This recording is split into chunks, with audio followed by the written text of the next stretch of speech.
Hmm. Good morning, my dear students. How are you? So today I am going to teach you the next poetry of class 10th CGC board uh, from the first flight book. There are two books in class 10, first flight and footprints. So I am going to teach from the first flight. The first poetry is Dust of Snow, composed by Robert Frost. The poetry name is Dust of Snow, composed by Robert Frost. Robert Frost was an American poet, and Robert Frost has written about the reality of life. Okay, that is why he is called the realistic poet also. This is the main reason that he is called the realistic poet. So this is the poem Dust of Snow, composed by Robert Frost. What is the main summary of this poem and what is the main theme of this poem? The main theme of this poem is happiness and sadness. You can say sadness and happiness. So I am going to teach you your stanza, and you will watch the first stanza. Basically there are two stanza. This is a very short poem and there are two stanza, first and second. Very short poem this is. So first line is the way a crow swooped down on me, the dust of snow from a hemlock tree. The first stanza is the way a crow swooped down on me, the dust of snow from a hemlock tree. Dust of snow से मतलब यह है, dust means यहाँ पे जैसे वैसे होता है धूल के कण, बट यहाँ पे डस्ट का मतलब क्या है? धूल का कण नहीं है, स्नो मीन्स बर्फ होता है। तो डस्ट का मतलब यहाँ पे क्या है? कुछ छिड़कना, कुछ ऊपर से छिड़कना। इसका मतलब यह है कि the way a crow, crow यहाँ पे दो वर्ड्स है, क्रो और hemlock tree.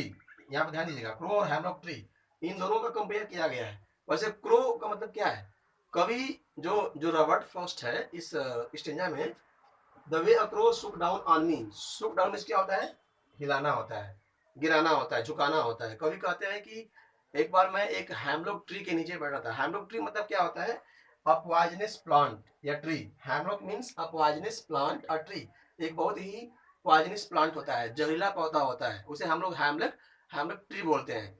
And you can say this is quite similar to Christmas tree. Hemlock tree कैसा होता है? This is quite similar to Christmas tree. Christmas tree आप लोग देखे हैं, उसी की तरह हैमलॉक ट्री होता है और उसके व्हाइट व्हाइट फ्लावर्स होते हैं। यू कैन से white flowers, small small white flowers. सो हैमलॉक ट्री की जो अगर बात बताया जाए तो ये क्रिसमस ट्री की तरह होते हैं ऐसे, और उसके व्हाइट फ्लावर्स होते हैं। तो कवि एक पेड़ के नीचे बैठा हुआ है और वहां पे एक क्रो है। बेसिकली क्रो को हम लोग क्या मानते हैं? Symbol of despair, symbol of sadness, symbol of disappointment. वैसे ही जो हैमलॉक ट्री है यह भी क्या है? Symbol of despair, disappointment and sadness. तो द वे क्रो सुक डाउन ऑन मी, जब मैं उस पेड़ के नीचे बैठा हूँ, एक कौवा आता है और मेरे ऊपर कुछ बर्फ के टुकड़े वो गिरा देता है कवि के ऊपर। और from a hemlock tree the dust of snow, कुछ बर्फ के जो टुकड़े हैं वो कवि के ऊपर गिर जाता है, कौवा उसको गिराता है। और यहाँ पे यह नहीं कहा गया है कि कवि किस सिचुएशन में, कवि बैठा ही है, कवि चल रहा है, कवि खड़ा है, इसको एक्सप्रेस नहीं किया गया है। तो मेन इसका थीम क्या है कि कवि बहुत सैड है, वो सैडनेस है, उसके अंदर बहुत सैडनेस है, वो बहुत दुखी है, और दुखी होकर वह उस हैमलॉक ट्री के नीचे बैठा है, जो एक बहुत ही पॉइजनस ट्री है। एक कौवा आता है और उस ऊपर से बर्फ के टुकड़े उसके ऊपर शुक कर देता है, कुछ गिरा देता है। तो यह फर्स्ट स्टेज का मतलब है।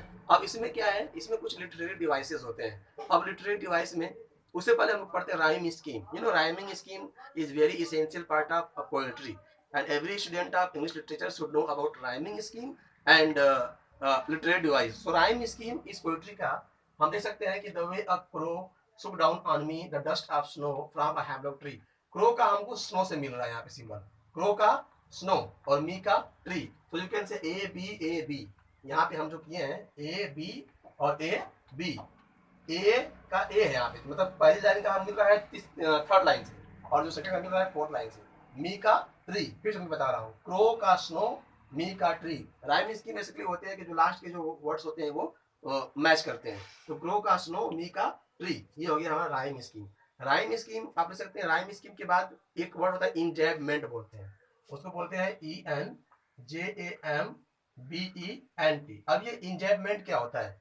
अब जैसे कि एक पोइट्री में, जैसे कि पहली लाइन का जो इससे मिल रहा है वर्ड्स जो सिमिलर मिलते हैं, जैसे क्रो का स्नो हुआ, मी का ट्री हुआ, इसे बोलते हैं हम लोग इंजैबमेंट कहा जाता है। और इसके बाद इसमें एक और पॉइंट्स हमको समझना होगा। इंजैक्टमेंट के बाद एक वर्ड होता है एसोनेंस, ASSONANC, ASSONANCE। एसोनेंस क्या होते हैं? वावेल जो वर्ड्स होते हैं, किसी भी पोइट्री के जो वावेल वर्ड्स होते हैं वो रिपीट करते रहते हैं। वावेल वर्ड्स जैसे यहाँ पे हमारा है, देख सकते हैं, सुक डाउन ऑन मी, यहाँ पे डबल ओ, यहाँ पे ओ और यहाँ पे ऑन का ओ। तो ये जो सुक डाउन ऑन मी है ये हमारे क्या है? एजोनेंस है। क्योंकि पोइट्री में सब कुछ हमें ध्यान देना पड़ता है। राइम स्कीम क्या है, यहाँ पे जो लिटरेरी डिवाइसेस कितनी है, तो यहाँ पे मैंने बताया आप लोगों को राइम स्कीम, इसका इंजेक्टमेंट बता दिया, और यहाँ पे मैं बताया कि एजोनेंस भी है, क्योंकि ये जो वॉवेल वर्ड से रिपीट कर रहे हैं, सुक डाउन ऑन मी, तो ये हो गया एसोनेंस, ये आपको फोकस करना होगा। And in the second stanza, has given my heart a change of mood and saved some part of a day I had rued. ये स्टेंजा बहुत इंपॉर्टेंट है। कह रहा है कि has given my heart a change of mood, जब मेरे ऊपर बर्फ के टुकड़े गिरते हैं तो मेरे विचार बदल जाते हैं। My thought has been totally changed, कवि के विचार एकदम चेंज हो गए, बदल गए। वह पहले दुख था, अब क्या हो गया, उसे खुशी हो गई है। He was in sadness but now he is feeling very happiness, अब वो बहुत खुश है। कह रहा है कि has given my heart a change of mood and saved some part of a day I had rued. Rued का मतलब क्या होता है? हेल्ड इन रिग्रेट, पछताना, पछतावा करना। कभी पहले पछतावा, अब कह रहा है कि मेरे बाकी के जो दिन थे अब मैं उसे व्यर्थ नहीं देने दूंगा। And saved some part of a day I had due, जो मेरे दिन बाकी के जो बेकार होने वाले थे अब वे बच गए। बिकॉज कौवे कौवे जो जब वो क्रो आता है, जब मेरे ऊपर कुछ बर्फ के टुकड़े गिराता है, तो मैं अपने आप को दुखी अवस्था से एक हैप्पी मूड में मैं आ जाता हूँ। इसलिए कह रहा है कि हैज गिवन माय हार्ट, मेरे हृदय को, मेरे थॉट को वो टोटली चेंज कर दिया। A change of mood and saved some part of a day I had due, और मेरे बाकी के जो दिन के जो पार्ट थे वो बच गए। इसलिए कहा जाता है कि a person should not feel sadness, he should feel happiness in his day, and he should not waste his the part of time, the part of the day time. उसे अपने दिन के टाइम को कभी भी बेकार नहीं करना चाहिए। Because our time is very essential for every person and we should not destroy our time, understand. So इसमें जो कवि कहता है रॉबर्ट फ्रॉस्ट की, कभी भी किसी भी इंसान को अपने टाइम को वेस्ट नहीं करना चाहिए। Because you know William Shakespeare has said time and tide never waits for any person, समय और तूफान कभी किसी का इंतजार नहीं करता है। सो मेन थीम इस पोएट्री का यही है कि एक कवि जो है वो पहले दुखित अवस्था में था, ही was in sadness and now he is feeling very happiness. So has given my heart a change of mood and saved some part of a day I had rued. उसके जो स्पेंड थे, वो जो दिन के जो पार्ट थे वो अब स्पेंड नहीं कर पाएगा, अब वो उसको यूज कर लेगा। ओके, किसके माध्यम से? एक क्रो के माध्यम से। क्रो नहीं आता तो वो उस पेड़ के नीचे चुपचाप बैठा ही रह जाता। अब इसमें भी कुछ लिटरेरी डिवाइस है। इसमें भी अगर राइम स्कीम की बात किया जाए तो इसमें राइम स्कीम क्या है? C D C D. वैसे इसको हम ऐसे लिख सकते हैं, सी डी सी डी होता है। हाँ, तो सी डी क्यों? हार्ट का मिल रहा है पार्ट से और मूड का मिल रहा है हमारा र्यूड।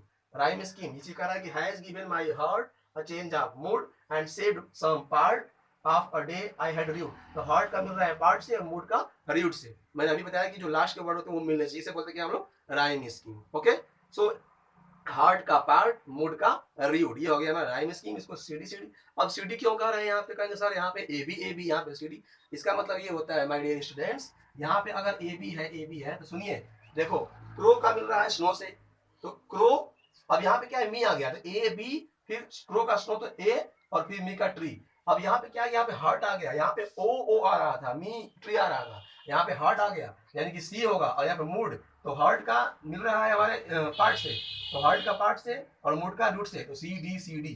तो ये हो गया हमारा राइम स्कीम। ओके, इसमें कुछ लिटरेरी डिवाइस हैं।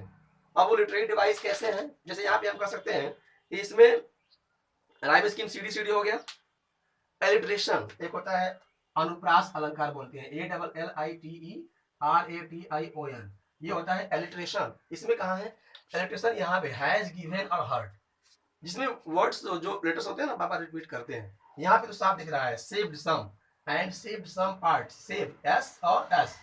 जब इंग्लिश के जो लेटर्स होते हैं जब रिपीट करते हैं कई लाइन में, तो उसे हम क्या बोलते हैं? एलिट्रेशन, अनुप्रास अलंकार कहा जाता है। अलंकार हम बताए हैं कि हिंदी में भी होते हैं, इंग्लिश में भी होते हैं। ये हो गया हमारा एलिट्रेशन। ओके, और इसमें है एक कॉन्सोनेंस। कॉन्सोनेंस क्या होता है? कॉन्सोनेंस जैसे यहाँ पे है डे हैड र्यूड, इसको बोलते हैं कॉन्सोनेंस, CONSONANC।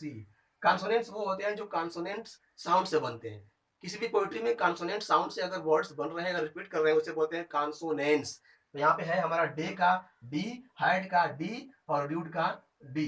यहाँ पे डे, हैड, रीड, यहाँ पे जो है वो कॉन्सोनेंट्स जो साउंड्स होते हैं वो बीच में भी आ सकते हैं, स्टार्टिंग में भी आ सकते हैं और लास्ट में भी आ सकते हैं। तो यहाँ पे लिटरेट डिवाइस में एलिट्रेशन है और कॉन्सोनेंट्स है। ओके, और राइमिंग स्कीम क्या हमारी है, C D C D. Rhyming scheme literary device इसलिए मैं बता रहा हूँ कि when you write in the examination, so you can write the rhyming scheme and the examiner can be asked that what is the rhyming scheme of this poetry and which kinds of literary device has been used in this poetry. So if you know, so on the basis of your knowledge you can write very easily, understand? So this is a very good topic, and you can say if I would teach some explanation, so you can take help. So totally Dust of Snow is a beautiful short poem composed by Robert Frost, and this poem tells that even a simple moment has a large significance. जो simple moment भी होता है उसका एक बहुत बड़ा महत्व होता है। The poet has mentioned crow and hemlock tree in this poem. इस पोएम में जो कवि है क्रो और हेमलॉक ट्री को मेंशन किया हुआ है। Crow signifies his depressive and sorrowful mood. Crow जो है डिप्रेसिव मूड और सॉरोफुल मूड क्या कर रहा है, सिग्निफाइज कर रहा है। And hemlock tree is a poisonous tree. Both these signify that the poet was not in a good mood.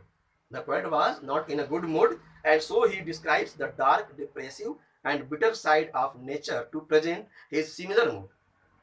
The poet says that once he was in a sad, depressive mood, and he sitting under a hemlock tree. एक बार वो दुखी अवस्था में था, वो hemlock tree के नीचे बैठा था. A crow sitting on the same tree shook off the dust of snow, small particles of snow that remain on the surface after the snowfall on the poet. This simple action changed the poet's mood. इस action से poet's के mood बदल गए, and he realized that he had just wasted a part of his day repenting and being lost in a sorrow. और उसके इस realize से क्या हुआ कि वह अपने जो रिपेंट कर रहा था, जो पछता रहा था, बाकी ये बचे हुए दिन के पार्ट को वह सेव कर लिया और आगे दुख नहीं फील किया. So this is the summary of this poem. And I hope that you like this video because this is a very good poem, very important poem of class 10 CBSE board from the first flight book. And tomorrow I will teach the second poetry, Fire and Ice. Since then you will watch this video again and again, and subscribe, share and like this video. And if you have any kinds of problems, so you can write in comment section, and I will try my level best. So thank you very much and have a nice day.